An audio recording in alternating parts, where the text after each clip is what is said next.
Okay, now we want to develop for you some of the case histories that we promised you earlier on in this tape.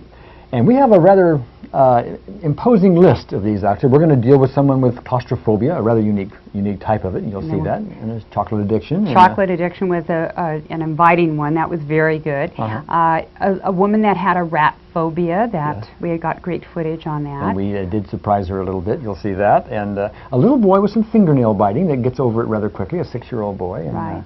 Oh, and the next one is one of your favorites. It's an improvement in a golf score. Dramatic improvement. Yes, and it happens to be with Gary's own son. That's my son Adam, that's right. Yeah. And we dealt with a lady who showed up and told us about the lasting effects of some fear of public speaking that we'd helped her with maybe a year or so prior to that. Right.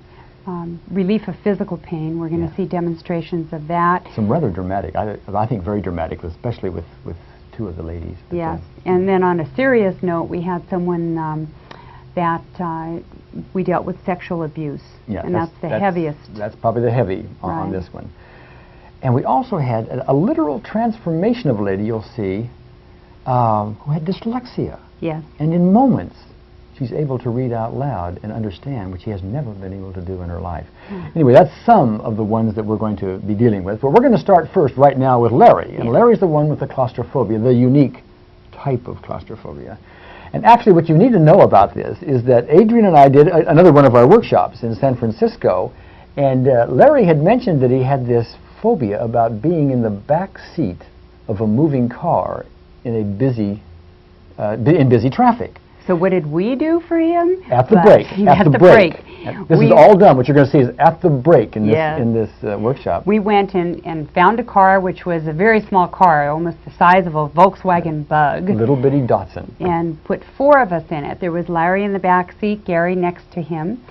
His friend Tony was driving, Larry's and I was friend, and I was sitting in the passenger seat in the front seat with the camera literally in his face, because the car was so small. I was literally in his face with the camera. I want you to imagine this. He's sitting back there, and this is his worst nightmare. The car is filled with people. It couldn't have another person in it. There are no back doors. We're in San Francisco with all the busy traffic. And we start dealing with this, and we have several aspects to show you here. This is another one that doesn't go to zero right away. Okay? Right, because we're dealing with the aspects of the crowded car, being in very heavy traffic. So there's many things that are coming up. Yeah, and his intensity tends to come up and then go down a little bit. And those are all evidence, by the way, of some aspects showing up. And we don't always know what the aspects are. We're not always able to put words around them, and neither is the person involved. All they know is how they feel, and so we keep getting the numbers. And anyway, he ends up with, in his words, I'm a 0 now. Couple of things. One more thing I think is really important for you to recognize here. I want you to notice how we are ever mindful of not causing Larry any pain. We do not do anything like, go confront your fear and use courage and let's go out and do it anyway, Larry. We don't even start the car until he's ready. We don't move the car until he gives us permission, until he says he feels ready to do so. And that's the way it works with these processes. So you'll notice that, in this particular vignette. Let's watch Larry. Let's watch Larry. Start the car up yet, Tony, and you probably want to get over here, okay? See now. Okay. Now on a scale of 0 to 10, now the breathing gets heavy. Okay. Now you know what's going to happen, or it may happen. See, now it's closing in. Okay. Okay. If I were to close the door, would it be worse? No. Well, I don't know. Okay. On a scale of 0 to 10, what is your emotional intensity right now? I would say probably a 6. About a 6. Yeah. Okay.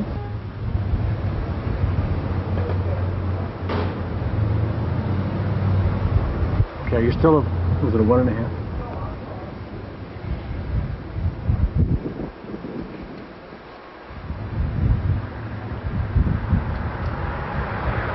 At the moment, I would say it's probably a 0.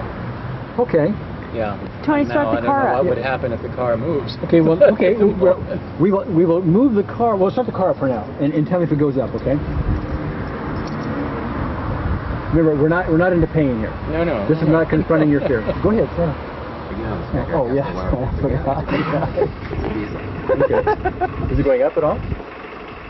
No, but my logic tells me it's not moving either. Okay, we're not dealing with logic right now. We're going to get to your emotion, okay? Now it begins. Okay, don't move the car. No, I won't panic. I mean, I'm not going to yell or yeah, but I don't even want to move the car. Tell me on a scale of 0 to 10, what is your emotion right now?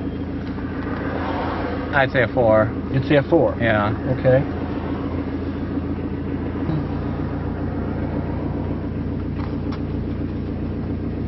Okay. Are you still a 3?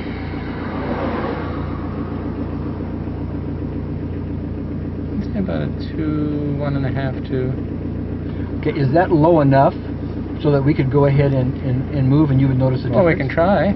I'm willing to try. Okay, but Tony, I want you to stop moving the car the minute he has any kind of reaction that we ask you to, okay?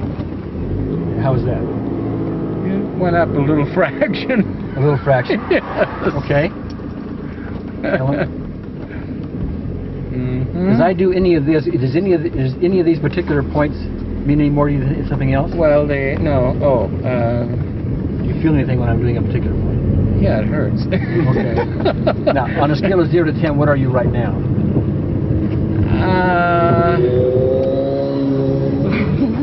This is the camera I woman would challenge. say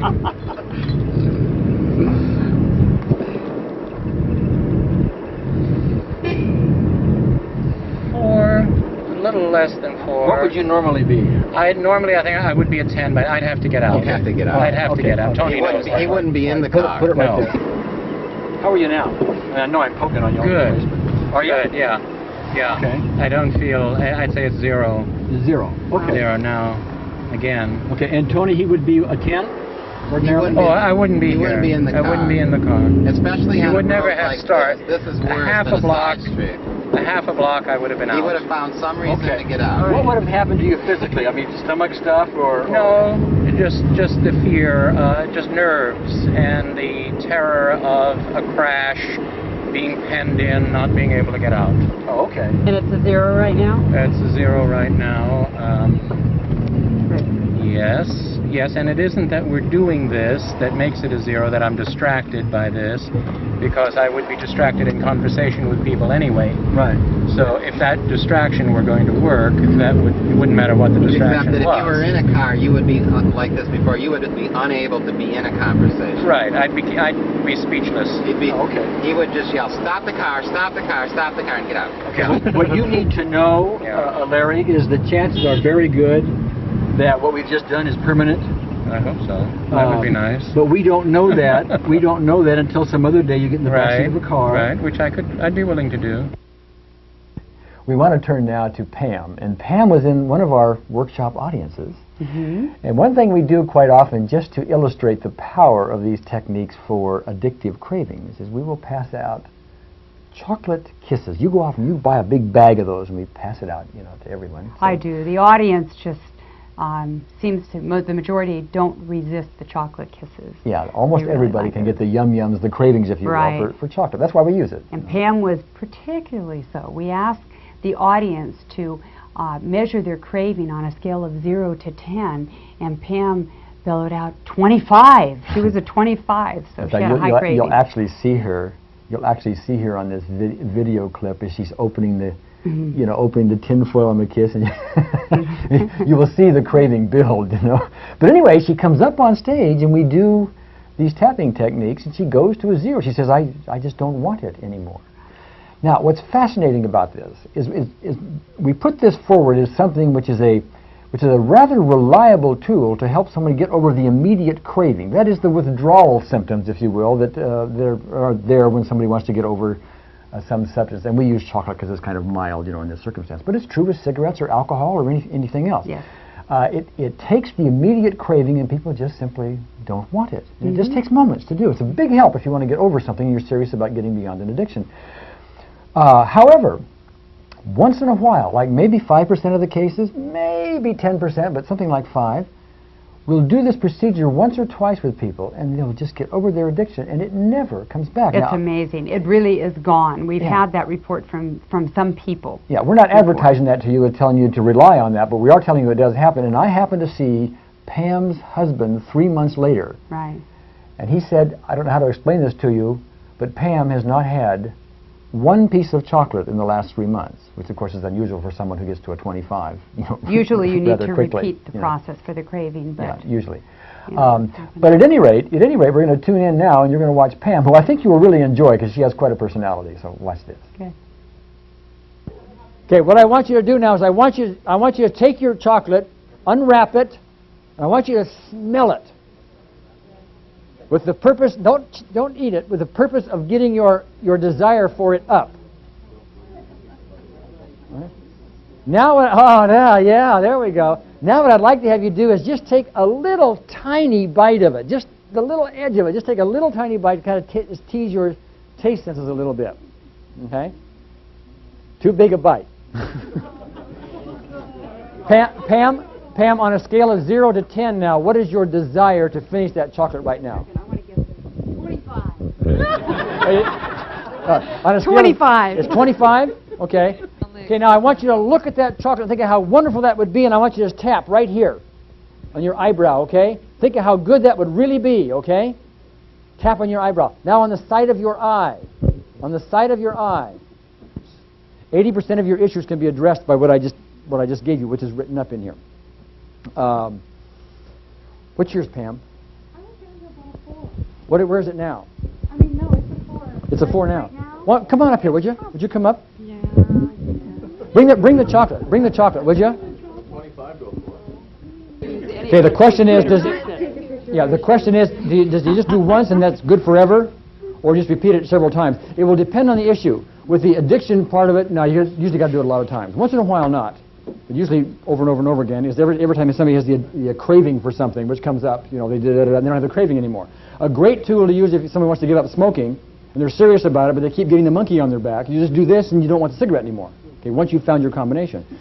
Some phobias, boom, one time, and it's it. That's it. Okay, so it varies. How do you feel standing up here? Fear of public speaking? I did. I'm okay. Do you usually have fear of public speaking? Yes. Yes. On a scale of 0 to 10, how do you feel now about standing up here? I feel fine. I mean, you have a 0 intensity about... 0. Okay. Yeah, I'm okay. Okay. Now, we're going to deal with this. You're about a 4 still? Probably less now. Probably less. What's your number now? Oh, probably 2. Okay, smell that. No. No, smell it. I did. Oh, smell I mean, it. no, I don't. Try to get it back up. I want you to get back up above 2. Okay, go, yum, yum, yum, yum, yum. Oh, yum, yum, yum. Well, I'm sorry. No, it's okay. Maybe a fresh one. You, Pam, Maybe if I had a fresh I didn't hear it. I'm sorry. a fresh one. Oh, I got one right here. I got a fresh one right I here. took a bite out of that one. Part of it's opening the wrapper. Oh, you want... All right, you hold this. All right. Yeah, it's like, it's part of the addiction. What's your number right now on a scale of 0 to 10? Oh, it's getting up there. Oh, it is good. Okay. I'm kind of embarrassed. Okay.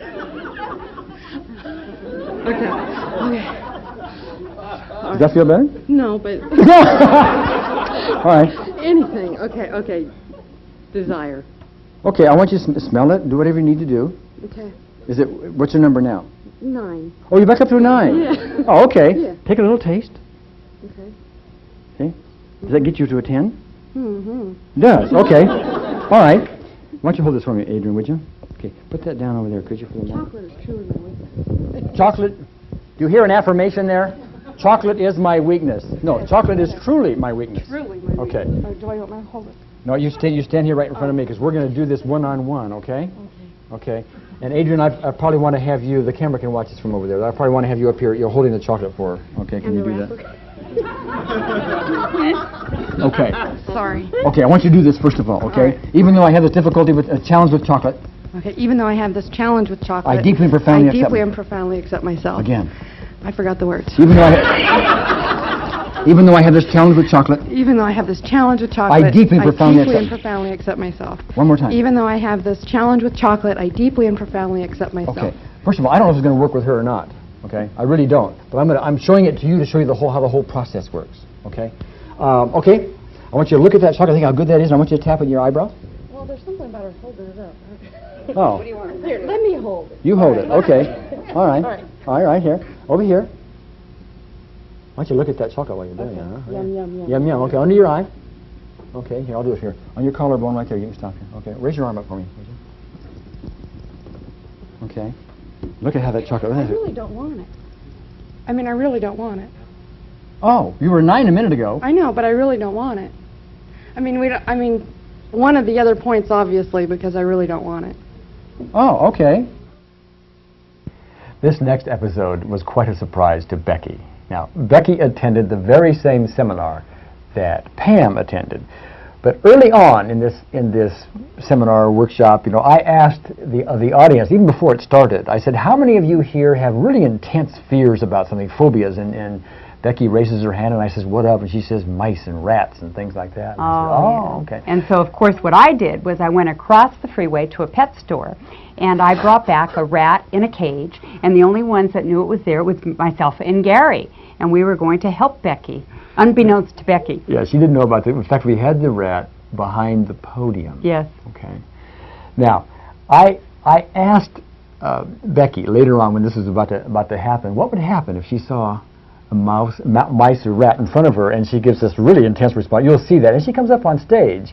And to give you some idea of how intense her fear is of this, her hands actually sweat when she's up there just thinking about it.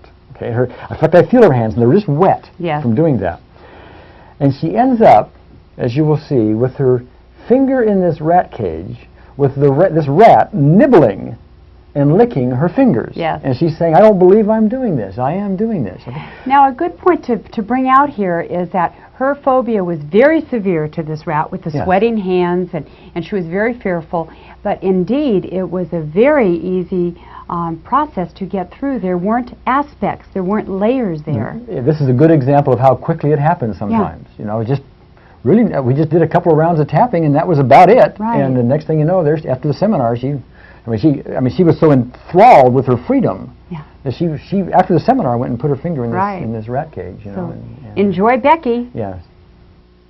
What would happen, Becky, if I put a mice or a rat on your table right there? I would probably knock over the table and get the hell out. I mean, I want to be away from this thing, and the blood would go from my head, and I would probably scream, and I would want to not be in this room until I knew somebody physically removed this thing and it couldn't get back where I was in the same room. Okay. How long have you had that? I think all my life. Okay. As long as I can remember. I don't know if I'm going to be able to help you out, but I want to point something out to you. There is no rat here, right? Anybody see a rat or a mouse or something like that? Right? Okay. So you would think because there is none that Becky really couldn't have any progress, in that, because it's not here to test. But that's not true, because as long as Becky thinks about that, and we treat it, assuming the combination I find for her is appropriate, and I don't know that yet, so we got about a 50-50 chance here, actually. Well, you want to try it? I would love to. Why don't you come on up here? This may be the last time you ever have to deal with mice and rats, but maybe not. I don't know. Okay. I already broke out in the sweat just talking about it. Oh, you did? Yeah. Okay. All right. What I want you to do now is first of all, on a scale of 0 to 10, as you think about if there were like a rat right here, what is your anxiety right now about thinking about a rat or a mouse? Well, he's not right here, so... As you think about it, you think about it right there. Think about that, and there it is. 10. It's a 10 as you think about it. Yeah. Okay, all right. Well. Now, why? Get no feel. Yeah. It's something like that. Okay, I want you to do this. Even though I have this challenge with rats. Even though I have this challenge with rats. I deeply and profoundly accept myself. I deeply and profoundly accept Even though I have this challenge with rats. Even though I have this challenge with rats. I deeply and profoundly accept myself. I deeply and profoundly accept myself. One more time. Even though I have this challenge with rats, I deeply and profoundly accept myself. You need to take your glasses off. Is that okay? Yeah. Okay. Okay, I want you to think about the rat. I'll just say rats, and I want you to tap right there for me, okay? Should I bring him closer? Yeah. You tell me when to stop, okay?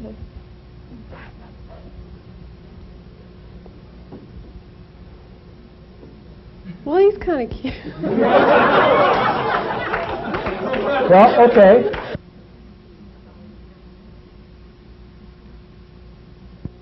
After the seminar, Becky was so intrigued with the freedom from her fear that she tested it out to see if it was too good to be true.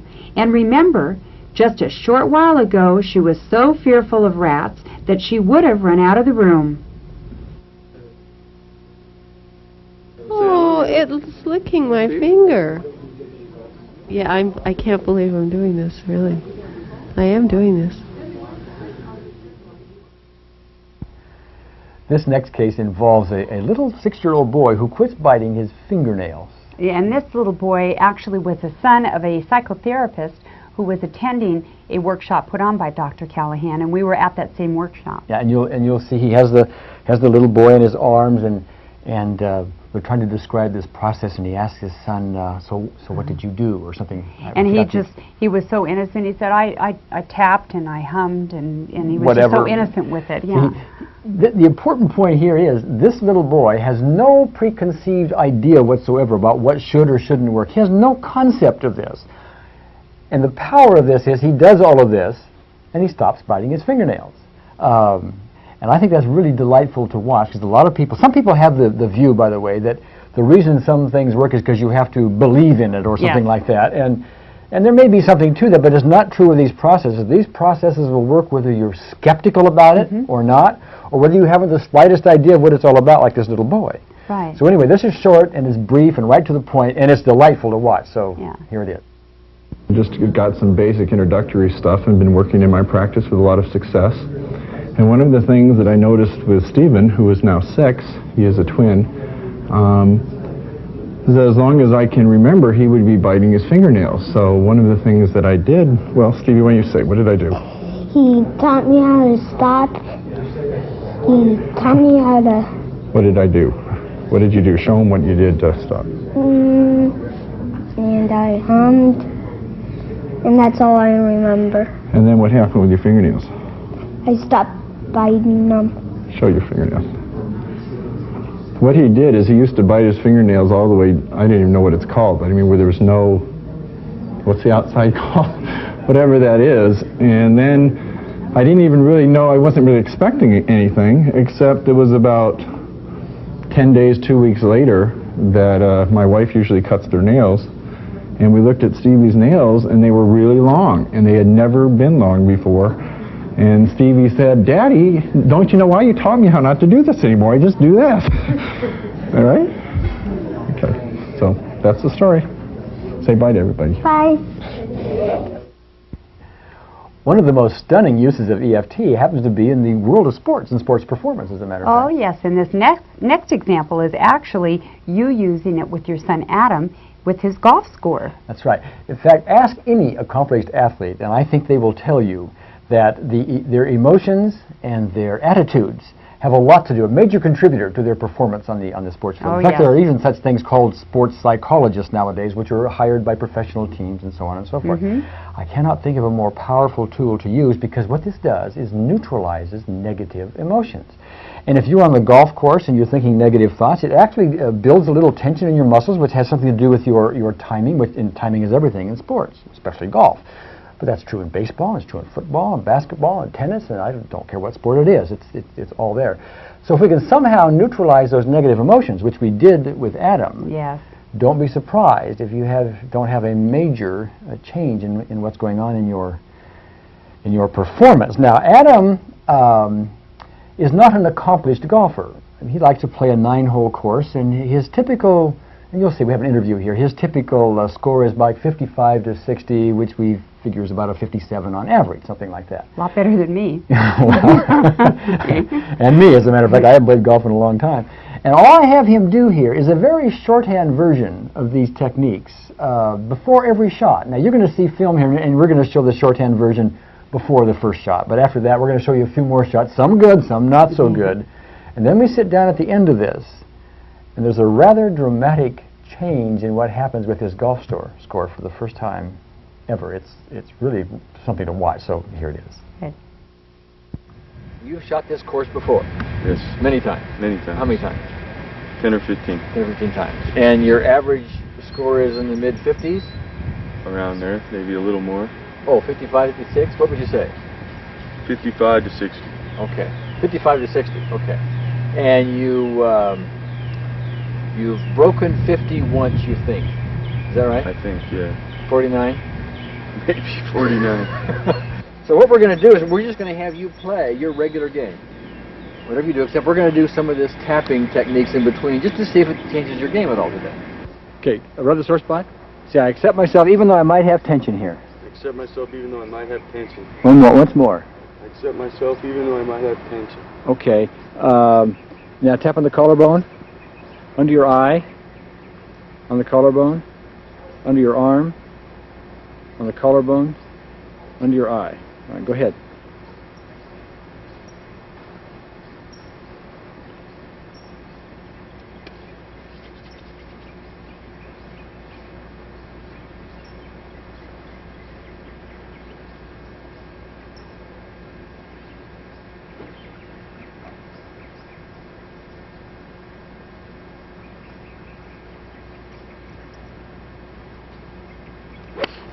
Oh yeah, you get up there. Oh, my goodness, nice shot. Under your eye, collarbone, under your arm, collarbone. Go ahead.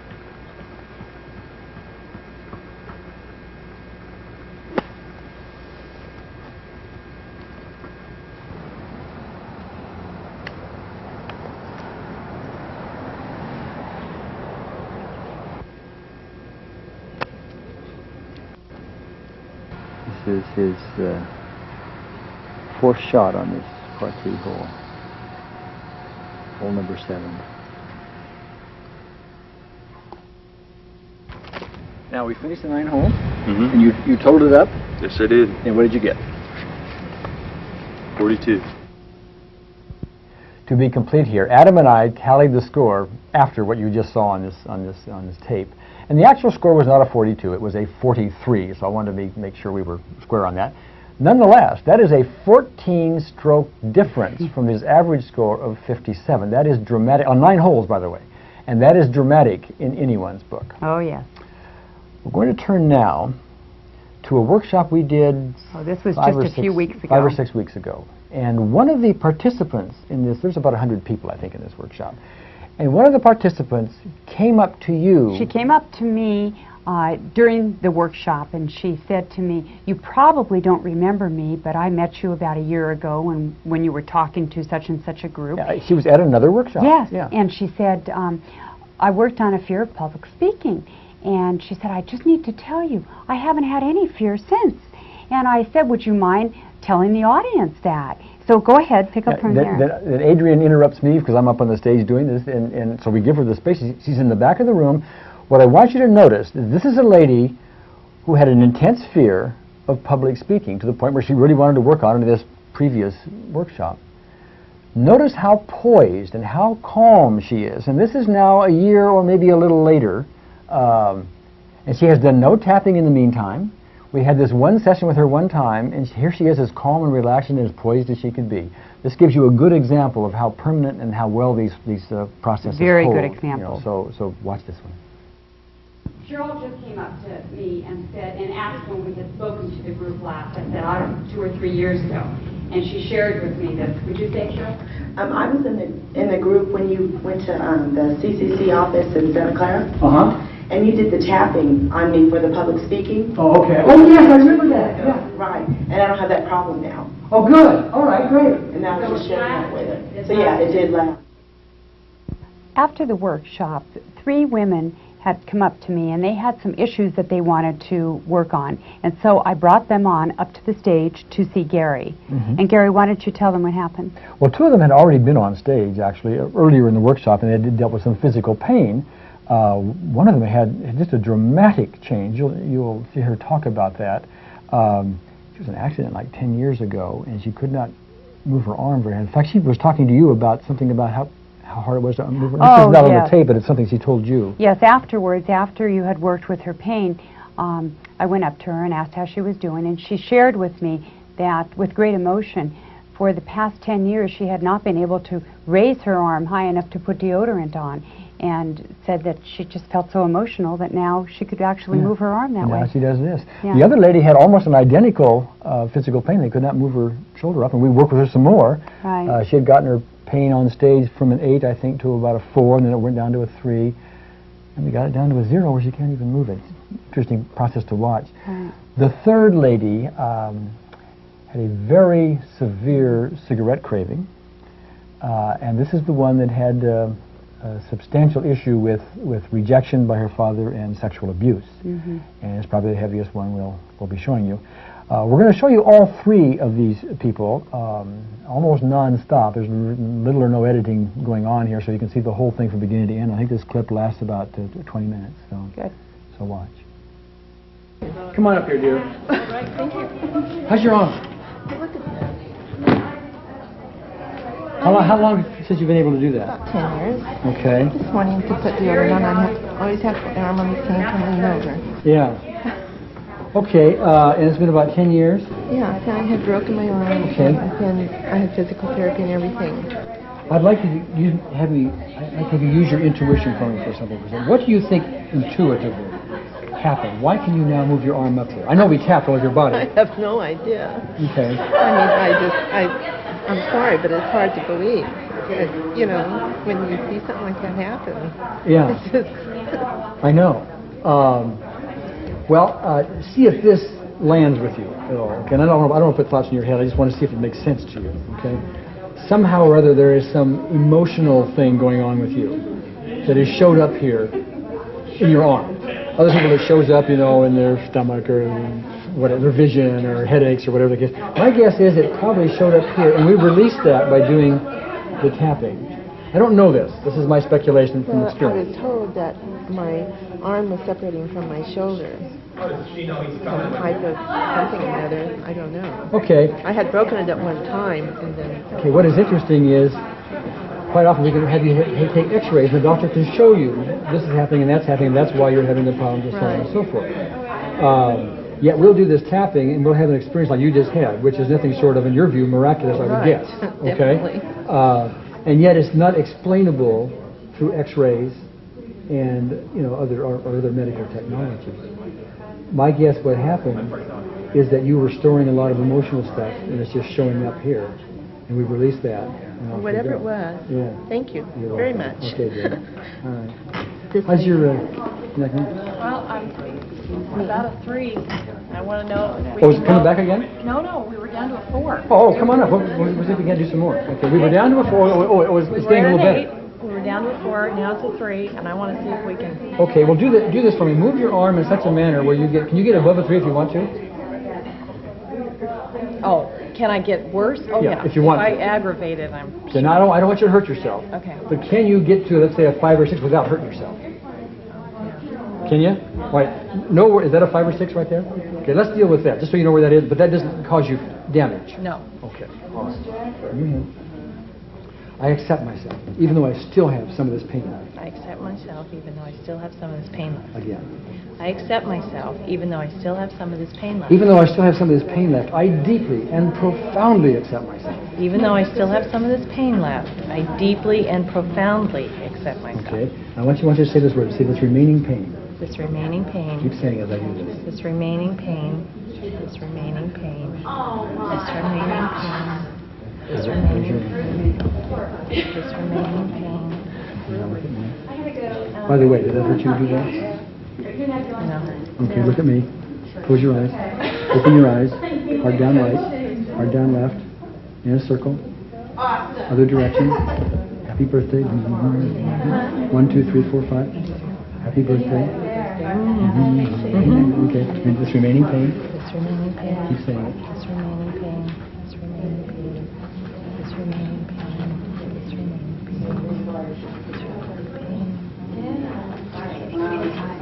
Okay, now move it to where it was, like 5 or 6 or something like that, and tell me what it is now.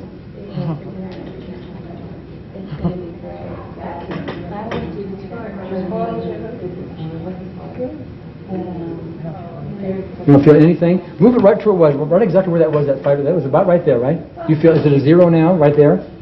Okay, now is there a way you can move it in a more exaggerated way and get some pain without damaging yourself? Does not hurt. Does not hurt. Way up like that. Go way up like that. Does that hurt? Probably a 1. I mean, I can really. It's a 1. Okay. Really, like, try to. Then move back. Move it back. Try to make it. I don't want you to hurt yourself, damage yourself. Right there. But do what you can do. Right there, it forces it to a 2. To a 2. Okay. Well, let's just deal with that. Maybe we can get the rest of it. Okay. So even though I still have some of this pain left, Even though I still have some of this pain I left, deeply and profoundly accept myself. I deeply and profoundly accept myself. Again. Even though I still have some of this pain left, I deeply and profoundly accept myself. Once more. Even though I still have some of this pain left, I deeply and profoundly accept myself. This remaining pain. This remaining pain. This two pain. This two pain.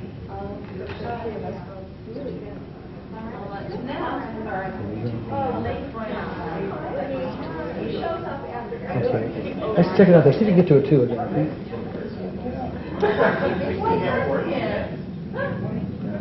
Okay, it's all gone. Now remind me, Cindy, how long have you had that? 3 years. Oh, that was right. 3 years. Have you ever been able to do that in 3 years? Not this high. Okay. Okay. Well, have you ever been able to do it without any pain? No. Oh, okay. And I'm curious what kind of help you've had. Chiropractors, medical doctors, surgeries? Therapy. Physical therapy. 3 years. Okay. Done by an MD, or a physical therapist? Yes. By an MD? Oh, okay. All right. And have you had... And a physical therapist. And a physical therapist. Have you had anything like this in those 3 years? No. Result like that? Okay. Okay. Anything else we can... There's nothing else I need. Give me okay. Thank you. This All right, is great. wonderful. Okay, Cindy. Well, I took your phone number, so Okay, I'll call good. you. All right, great. And I'll walk around town tapping. I'll do it. Thank you very much. You're welcome. Are you waiting to see me, anybody? She's going to do a stop smoking thing. Do you want a cigarette? Okay. Yeah, I want a cigarette on a scale of 12. You got one in your purse? Yes, I do. Why don't you bring it up here? I want you to know I am so addicted to this. I do get violent feelings. Oh, you do? Oh, I do. Am I in trouble? No.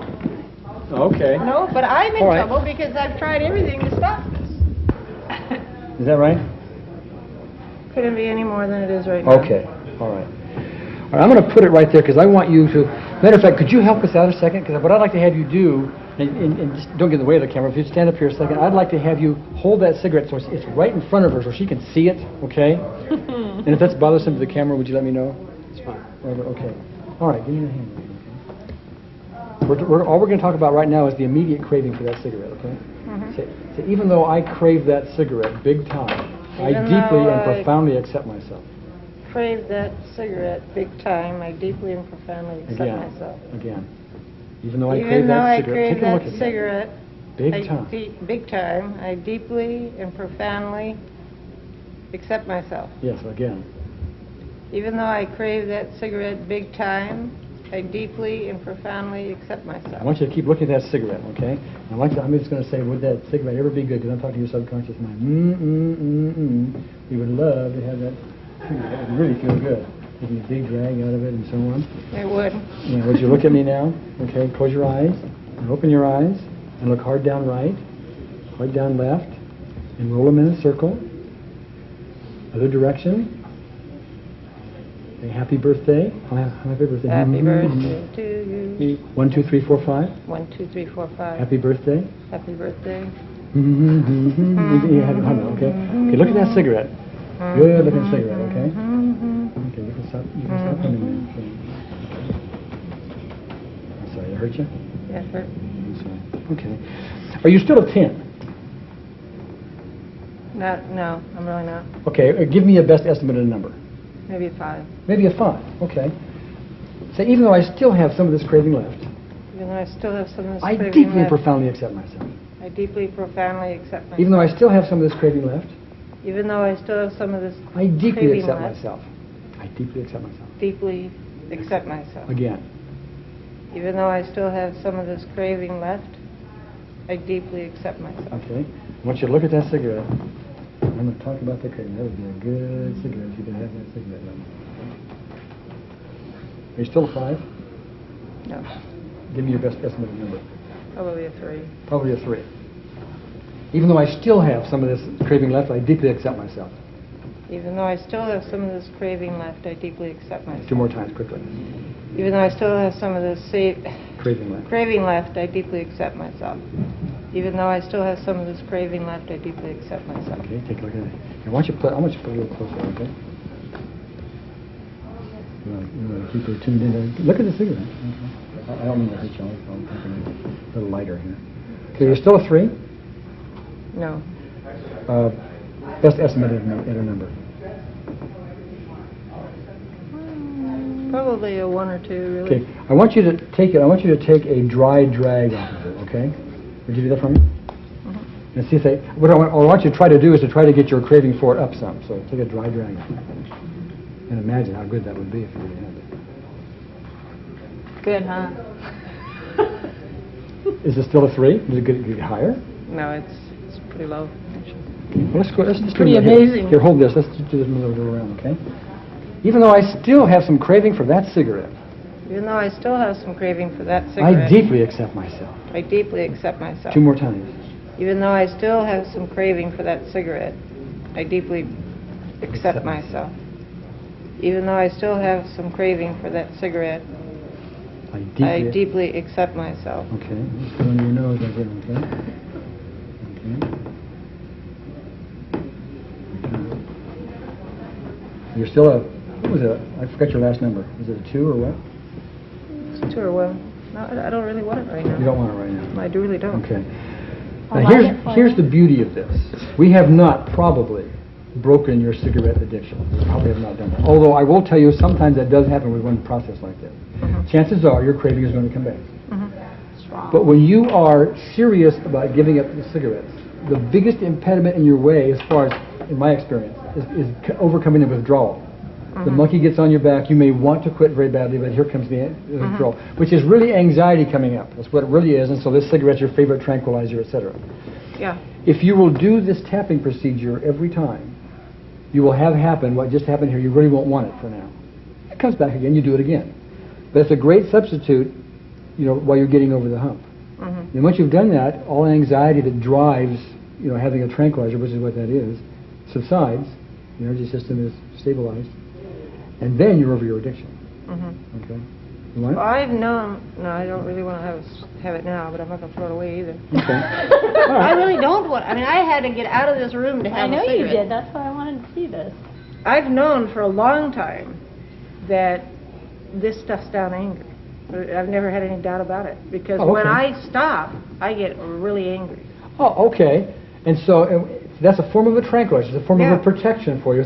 When that stops, you know, some people just have anxiety, but yours shows up in the form of anger. And what you need to do is do that emotion, you know, the tapping, every time you have something that you get angry about. Is there, you don't even have to tell me what it is if it's private, but is there some circumstance when you think about it, you get big time angry? Oh, yeah. Can you tell me about it, or would you rather be private? Yeah, it's like smack, smack, smack ever since I was a kid. Oh, you know, okay, your real parent? Total abuse and rejection. Listen, and I'm angry about it. Okay. On a scale of 0 to 10, right now, how angry are you about that? I'm sad now. I get more sad than I do angry now. Does cigarette help quell the anger or the sadness? Both. Both. But mostly that. Right now, on a scale of 0 to 10, as you think about that, how intense are you with the sadness? A 10. You are right now? Okay. Even though I have this sadness, I deeply and profoundly accept myself. Okay, I will say it for you. I want you to hum it. Okay? Even though I have this sadness, hum it for me. I deeply and profoundly accept myself. So, even though I have this sadness, I deeply and profoundly accept myself. Even though I have this sadness, I deeply and profoundly accept myself. Okay. I will say it for you. You can accept yourself, even though you have this deep sadness. Okay? I'm going to just say deep sadness.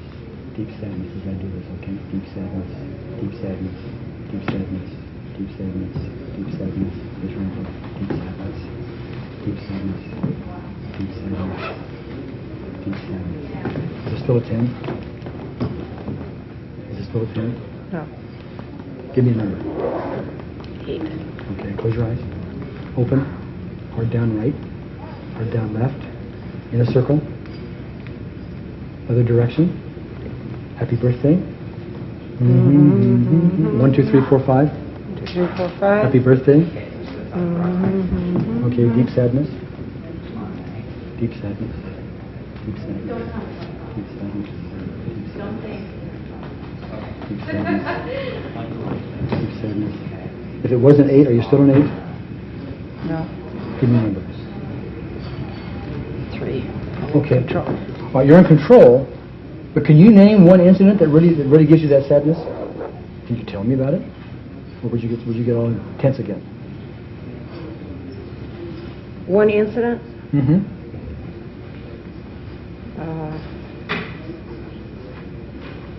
Yeah, anytime I'm rejected. Okay, but Somebody I care about. okay, but I'm speaking about an incident in your past where the abuse occurred. But when you think about that, it gets to you. The worst one. My father raping me. Okay. Was it once, twice, or lots of times? A lot of times. Lots of time. Is there a most intense time that comes right to the top? Yeah. On a scale of 0 to 10, as you tune into that, are you a 10? Are you a 3? What are you? I'm nothing. I don't feel anything on it. Oh, you don't? Is that unusual for you? Yeah. Okay.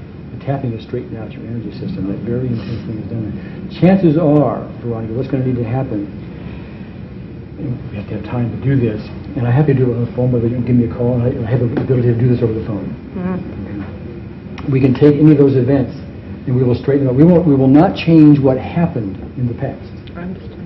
But your emotional response to it is going to fade. You just won't be carrying around that baggage, to use that metaphor. Okay? Is there anything that you can think about that causes you emotional difficulty now?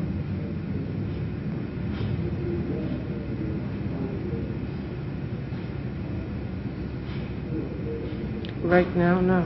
Okay. I spoke with Veronica over the phone a few days later to see if her heavy emotional issues stayed away.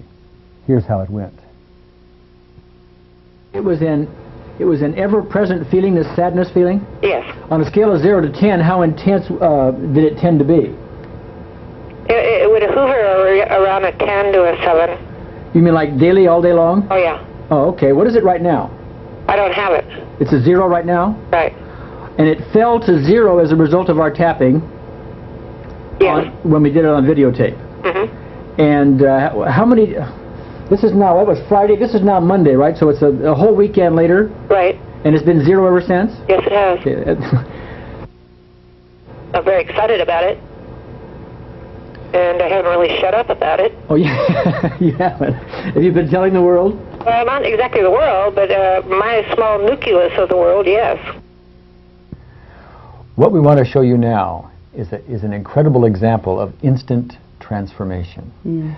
Adrian worked with Norma, who was actually a vet in Los Angeles who had heard of our work that we were doing with the emotionally disabled veterans down there, and came to see us because she had dyslexia. Yes. She had to read things 4 or 5 times her entire life before she could ever make sense of them, and would never read out loud. Right, and she even mentioned that before she would be able to read a story, a bedtime story, to her son at night, she would have to read the story 4 or 5 times to herself before she could even read out loud to her own little boy. Yes. And she had never been able to do what she ends up doing in this, and that is to pick up a newspaper article, read it, and comprehend it out loud one time. In fact, she even says at one point in here, I don't read out loud. Oh, that was, and I said, that was amusing, because I said, what do you mean you don't read out loud? And she said, well, I don't do that. Yeah. And I, Meaning, basically, I can't read out loud. That's right, right. Although she doesn't say it quite that way, it's rather plain in the context of what's going on. Yes. But when I say transformation here, I want to make something really clear. You will not see this transformation if you're looking for someone to do handsprings. Oh my God, I've never been able to do this again, and very now look, quiet. And look. She's very quiet about it. She's very subdued. She really doesn't, she's looking like, did I really do this? Yeah. You will ask her questions, and she'll just have this long response, a long silence before she answers, because she doesn't, and this is typical, by the way. This is very typical, and we're telling you this because people you work with or yourself, you may have some absolutely transformational things going on with you, and you don't quite know how to deal with it. How do you deal with a lifelong inability to pick up something, read it out loud, and understand it? You've never been able to do it before. That's right. Ever. And all of a sudden you did it. How do you digest that emotionally, you see? And so some people, of course, will do handsprings, and we do run into that, but most people do not. Most people just don't know how to respond to that very well. So what we're seeing here is actually the work that I've done with Norma, and you'll see her read, and she pretty much can't believe that she's doing it, and she's comfortable with it. I followed up with Norma and called her a few months after we had worked with her down there, and she shared with me. I said, "How are you doing?" And she shared with me, interestingly enough, that she's just gotten a new job, and in this new job she was required to read out loud. Part of the job. That's right. Which she could do with great facility. Yeah. This is dyslexia, by the way. And I don't want to put out here that either you or I are experts at all in dyslexia. Right. We have a phrase here which you've heard before and read in the manual. We try it on everything. And we're not going to say everybody who uses this for dyslexia is going to have this kind of a dramatic improvement, but it's very obvious here. It's probably more obvious to you than it is to her to begin with, and I really want to point that out. However, the question we're often asked when people see these dramatic results is, does it last? And here you have the example of this one session we had with her, just one, in moments, everything changed and she gets a job that requires reading out loud. You know? Anyway, tune into this one and watch it carefully. There's a lot of lessons in here. I come from a family of 7 children. All my brothers and my sister were straight A students. They were all honor roll students, and I just barely made it through school. You know, so I just always thought, I can't read. Now, with the dyslexia, is it just slows your reading down? The way they explain it to me is, because I thought if you were dyslexic, you wrote things backwards. I do, if I'm in a hurry, write things backwards. Numbers backwards. I do, if I'm in a hurry, read numbers backwards. But even on a unhurried, normal basis, I read things over 4 or 5 times before they make sense to me. If I had you read it out loud. I don't read out loud. You what? I don't read out loud. And why is that? Because of this dyslexia? I think because, yeah. Okay, on a scale of 0 to 10, how high is the anxiety about reading out loud? It really bothers me. It looks like a 10 to me, because I'm seeing your leg shake. Is that right? It really bothers me. Tap. I'm going to tap for you, as a matter of fact. Okay, think about reading out loud.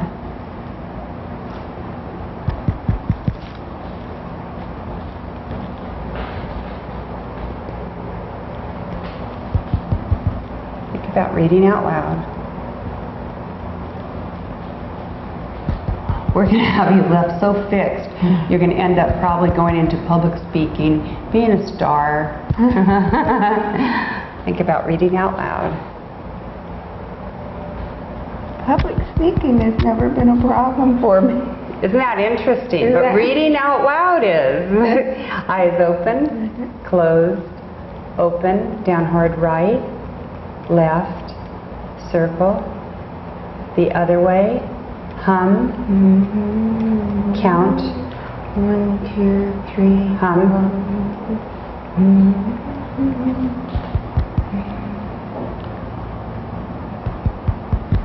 Reading out loud.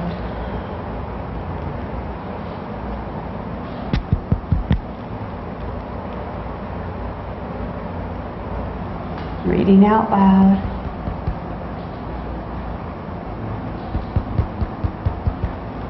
Okay.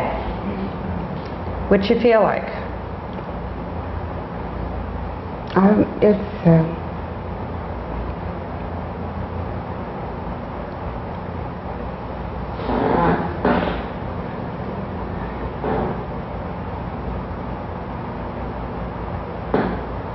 okay. I can relax my leg. If I think about it, I can relax my leg. But you have to think about it. Yeah. If you think about reading out loud, and on a scale of 0 to 10, how high is the anxiety?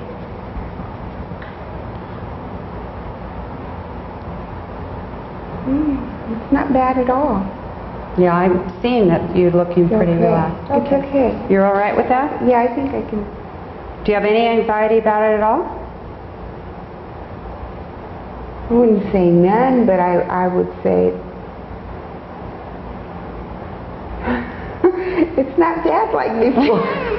I'm gonna still tap a little bit here. Okay. Okay.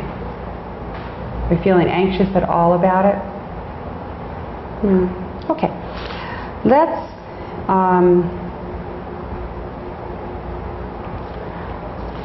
see. Why don't we have you read. We started with the farmer's market thing. Let's continue with that so it's within some reason. And if you could read, the second paragraph is actually a full sentence. Could you read that out loud for me? 25 farmers will be setting up tables and selling their homegrown fruits, vegetables, and flowers on the 300 block of North Canyon Drive in the city's business district from 9 to 1. Okay. Is that this whole sentence? Yes. Okay, don't read it again. Okay. You were tempted to go back, I think, just then and read it again. Yeah. Right?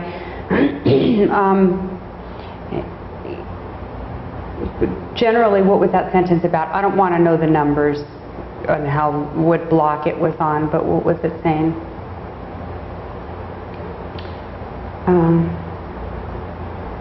Farmers are going to set up.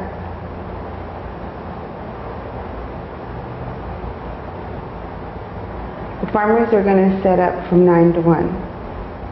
Okay. That's what it said, basically what it said, yeah, and it said how many farmers, 25 farmers would be setting up. When you read that, it didn't seem to me that you had much of a problem reading that sentence. Did you feel that you did? I concentrated real hard,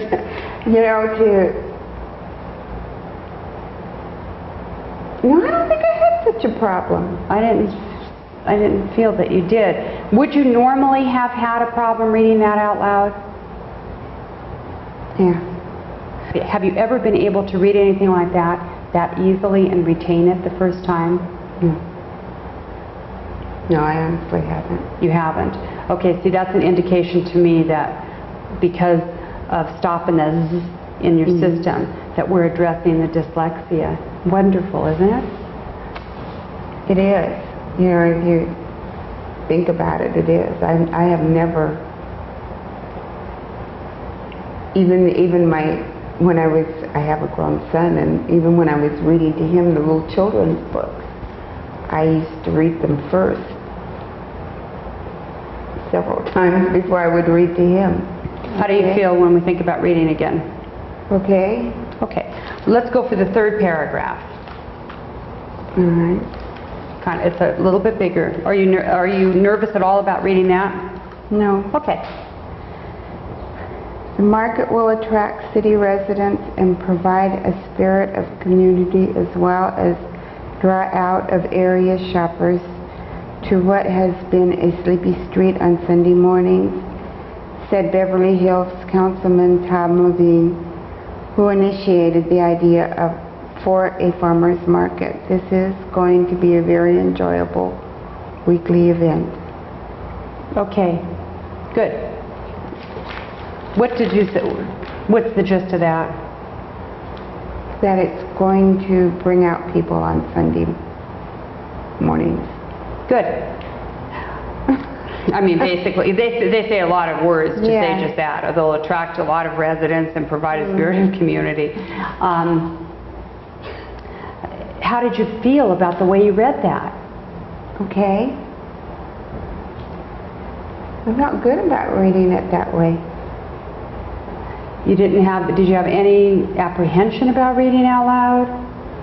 No, I didn't even get a queasy stomach. My leg hasn't even tightened up. Amazing. As I mentioned, we met Norma when we took a trip down to Los Angeles to the Veterans Administration down there. And our real goal down there was to visit with the emotionally disabled veterans that had been in the Vietnam era and all the war atrocities. And these men were most of them at least, were basically hospitalized for all these emotional traumas they had. We spent... we were there for 6 days, and this was by far the ultimate test of the procedure that we do, these techniques, because these men had been working on these issues for all these years. They've been in therapy repeatedly for, you know, how long has Vietnam been? Over 20 years, yes. You know. And they were still having nightmares. They were even afraid to go to sleep at night. Some of them, they had insomnia. They were on very strong medication for the various items. They would cry and be visited with scenes, if you will, mental scenes of death, destruction, and pain. And it was the ultimate test. It really was. And we took our camera down there, and we filmed this. And what you're going to see on the next tape is an over an hour film clip of us dealing with 6 of these men with the most intensive issues. And you're going to watch these men as issues just melt right in front of them, and right in front of you, as a matter of fact. And it's one of the most glowing testimonials that we can give you to all these processes. And it's the most rewarding thing that you could imagine, having been a part of that. Yes.